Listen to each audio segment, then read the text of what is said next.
This government remains obsessed with racial classification. It's kind of like taking poison to try and cure yourself of other poisoning.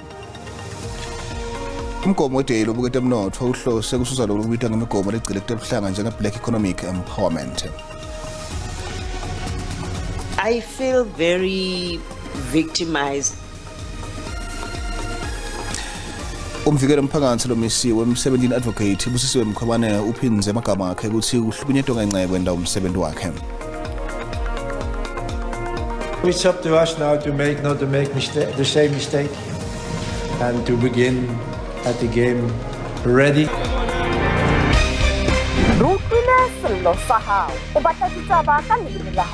Indaba ze-SABC umthombo othembekileyo wendaba kuwe. Izindaba ze-SABC okuyizindaba onezethemba seziyatholakala ku-digital terrestrial television eyaziwa nge-DTT kanye naku-SABC Plus.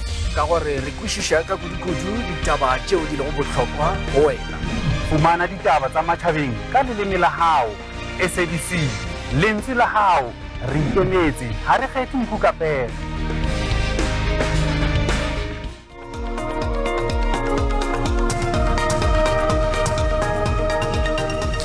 Kwaba kuhle hlangana ndzabeni tesiSwati la kwe-SABC na ku-DTT ake sibuke lethamba yembili lomuhla.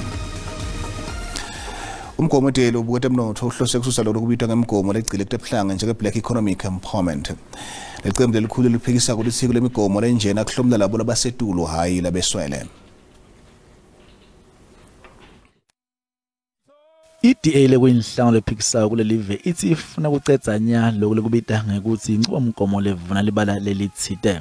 Lenhlangano ithi uma ngabe lelive lifuna kubona kulingana kutemnotho nekungecwayane ngekulibala kumele kubukisiswe kungalingani kuleli. IDA ithi inqubomgomo lefane PEE ayike nilutho kusita ekuthuthukiseni abantu belibala lelimnyama. Many of the inequalities that we still sit with in South Africa, racial, spatial, and economic, are precisely born out of the fact that this government remains obsessed with racial classification. It's kind of like taking poison to try and cure yourself of other poisoning. Lenqubomgomo lenemakhasi lamashumi lamathathu nesihlanu le-IDA ithi ihlose ngayo kususa limuva la kuleli yakhe ngayo lekusasa. It's a just society in which economic opportunities are available to all. Lekusho ukuthi ifuna kunewonke lithuba lekuthi ahlomule kutemnotho. Kepha labanye abahlati betepolitiki abakagculiseki ngale nqubomgomo yale nhlangano. If you go through the executive summary of this economic justice policy, you find that the DA is at odds, trying to paint itself as a liberal party, but in reality, it is this party that is leaning much to the right. It's got right-wing tendencies. Malinga ukhuluma ngabani ngekuthi uma lelive libona kungalingani levele kukhona lenqubomgomo lehlose kubota emnotho kumele ibuyeketwe. You have this economic justice policy talks a whole lot of hogwash about how we're having an unequal society, and yet you come to this second chapter, which is the last chapter of this policy, and then you're saying, let's scrap this one policy that talks about how we seek to redress equality in terms of opportunity. Tingetulu kwetinkulungwane letimbili titfunywe tinzelwe ukuthi tihlangane eGalaga Estate eMidrand uma kuhlala inkomfa yale nhlangano.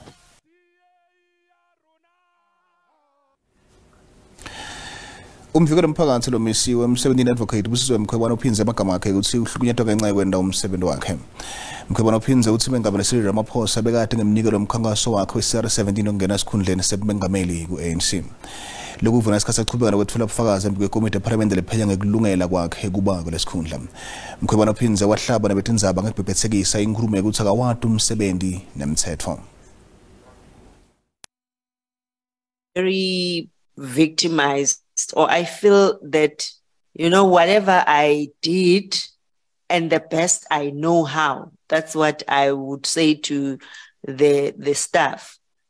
Do your best and don't be, threatened by whatever reports are out there, because at the end of the day, you are made to be this person who is alleged to be targeting certain individuals, and that's not the case.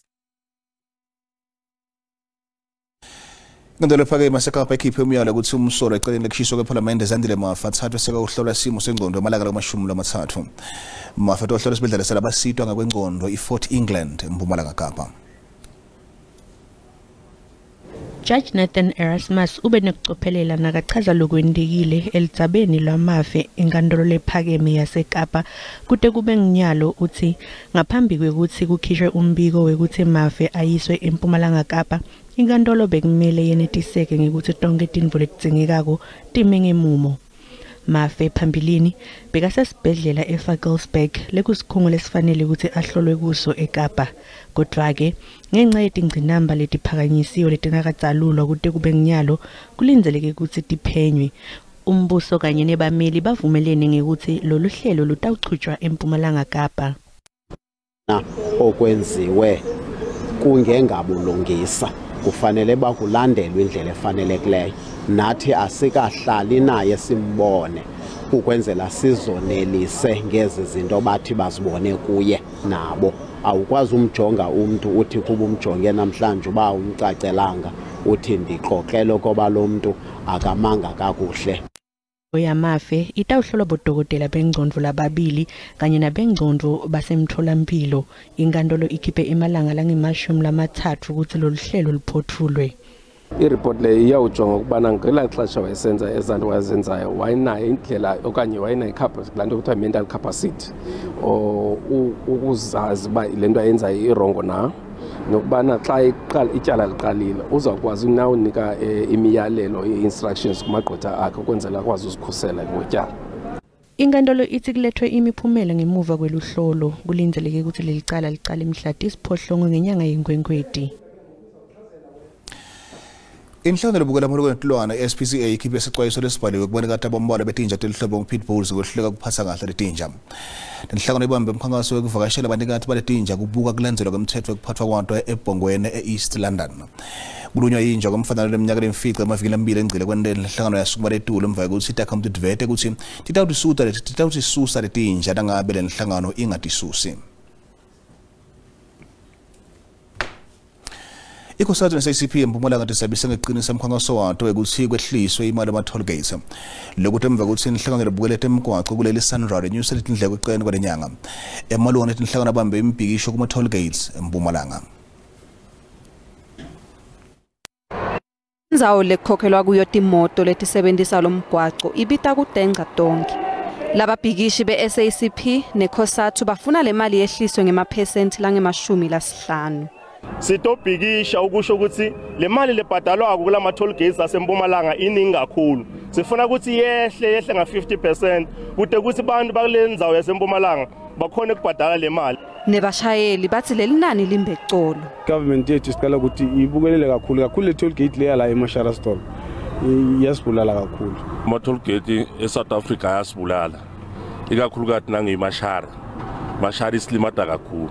ISandra likhathatekile ngetikhalo taletinhlangano, kepha iyemukele incwadi yetikhalo. Sekuhlelwe nemhlangano lotawubanje evikini lelitako ngalesithathu nabo bonke labathintheka kude uphuma nesisombululo. Uma inflation it's a 5%, asinakhuphula nga 7%.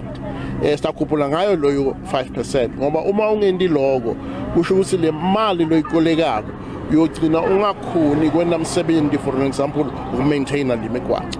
I-Trans-African Concession lekuyi-track ngalamafishane seyiqinisekisile kuphepha kwabashayeli kuwo onke ama-toll gates ayo. We've continued with our operations today. We didn't foresee any major problems. People are allowed to picket in the South African Constitution, and we don't believe the protesters will get out of hand. Letinhlangano tinikete iSandral emalanga lasikhombisa ukuthi iphendvule tikhalo tato. Kanzi emaphoyisa aqaphelele tindzawo ngeliso lelibukhali.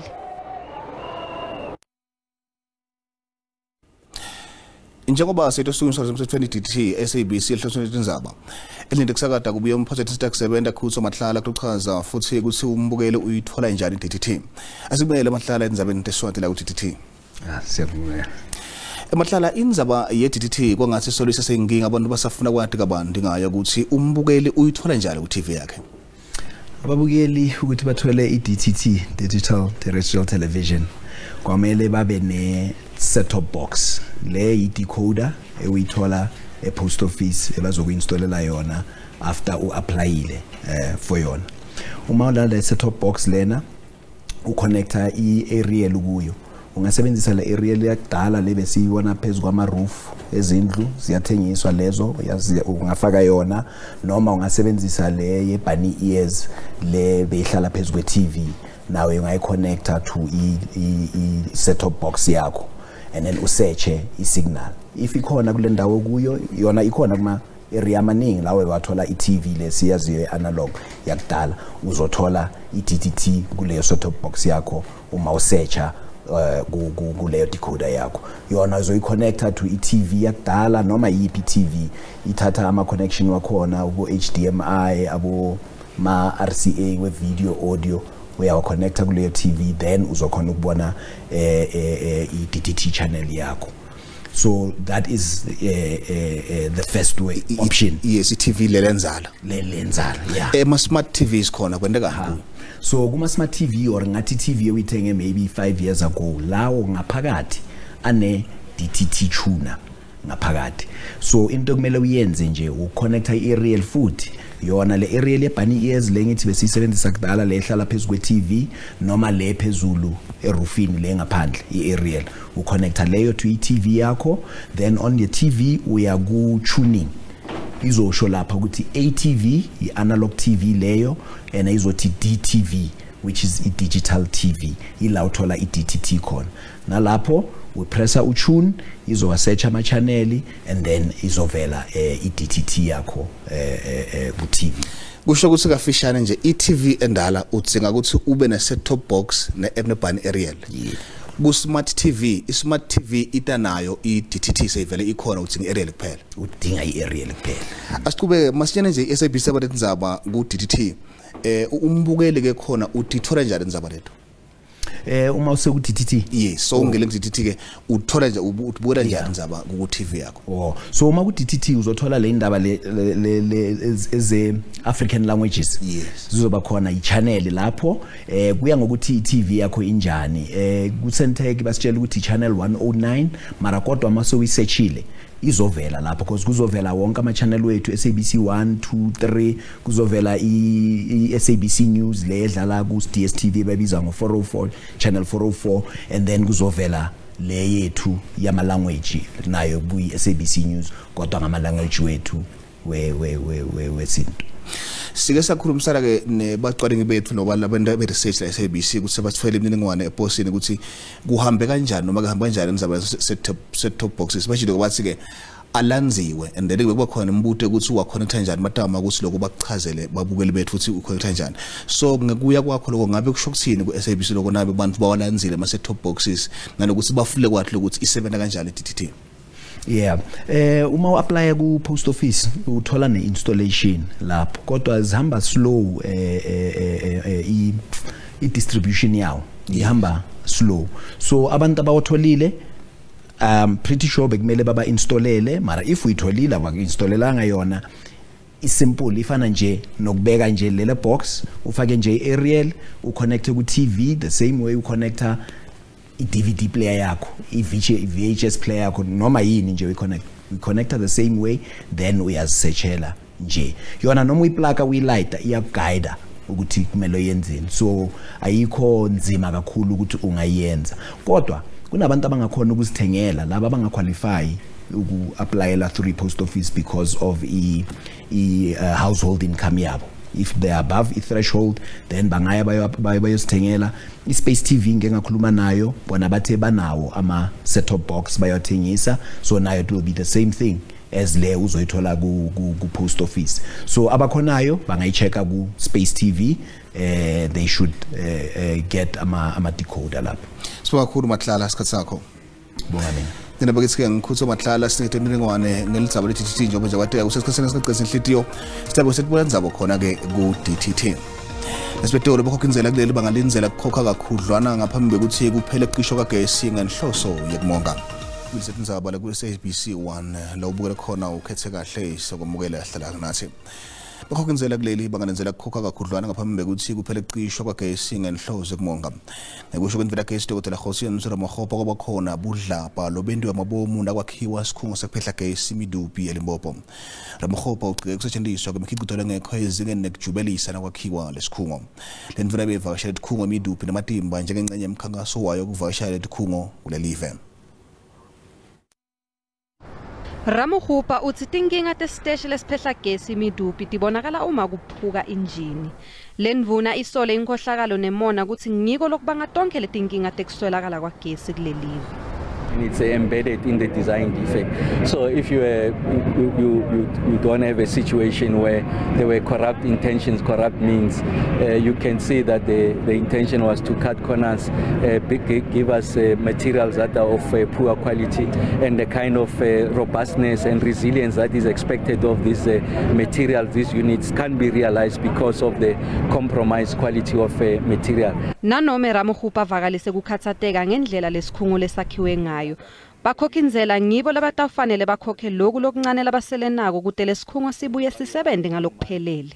The money has to be spent to rectify these things going into the future, and I'm told some of them are outside, if you like, their warranty, and it means that the OEM doesn't bear the responsibility, if you like, for the repair of some of the latest earlier units. So yes, it's a cost to the South African taxpayer, it's a cost to the South African economy. Ngekuya kwa Ramuhupa, injini yesine emidupi leyabhoma nga-2021 itawusebenza ngalokuphelele nga-2025 njengoba kulungiswa kwayo kutawubita emabhiliyoni emarandi. Isihlalo komite parliament libukete ngaphandle nekusebenzisana namave ngaphandle supermahumapilo uthi uhlose ecela indvuna nediphandle letiko lakhe ukuthi bachazele komite ukuthi batalisebenzisa njalo litsabo labengameli Russia Vladimir Putin. Lokuthi emva kwesingandelo amacala amave emhlaba ikhipha incwazi gunyata kuboshwa kaPutin. Iningizimu Afrika ingcenye amave lasenda isivumelwano sokuthi bophela ngaphansi kwemthetho yenkantolo noma yemacala yenkantolo yemave amacala emhlaba.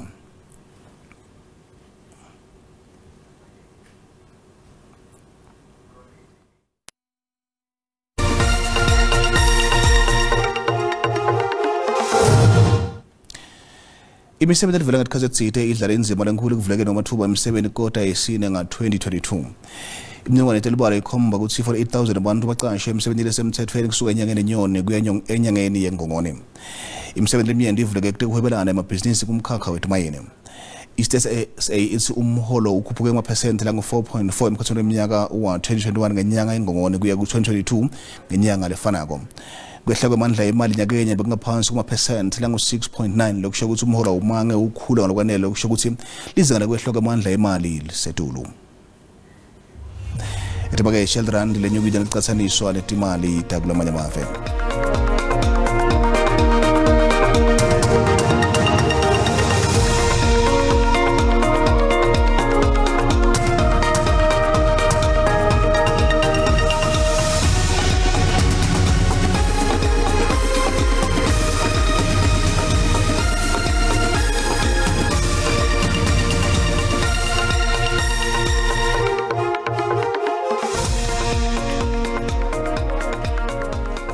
Sibutile ngambukela ukuthi lingalana lithemba ukuthi iqembu labafana bafanele ngaphumelela kulomdlalo. Phendule kanjena. Anginalo ithemba lokuthi bafana izokwenza kangcono kodwa ke soyeseka phela ngoba ilona qembu lesizwe esinalo alikho elinye esinalo ibafana iyedlula. Sizayibetha lapha kwayo le team phambi kwababukeli bayo.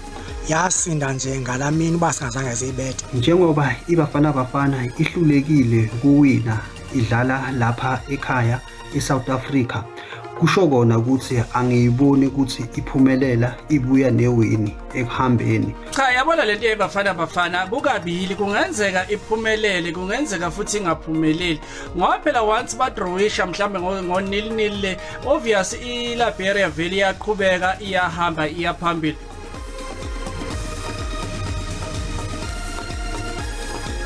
Lona ngumbono wembukeli iSABC ete yathweswa ukuthi phendulela ngawo.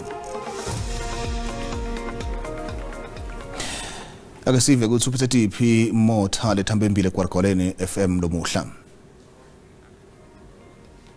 ICOSATU ne-SACP kulesifundza seMpumalanga basabisa ngekuthi batawuqinisa lo mkhankaso wabo ukuthi kuncishiswe le mali lekhokhwako kule migwaco lebhadalelwako kuleli. Umqeqeshi weBafana Bafana Hugo Bruce uthi usakholelwa ekutheni badlali bakhe bangakhona kwenda kangcono kulo mdlalo wanamuhla kulandzelelwa kwehlulwa kwabo ngaloSihlanu. Asihlangane kusasa ngeliholo leTindzaba ku-DTT.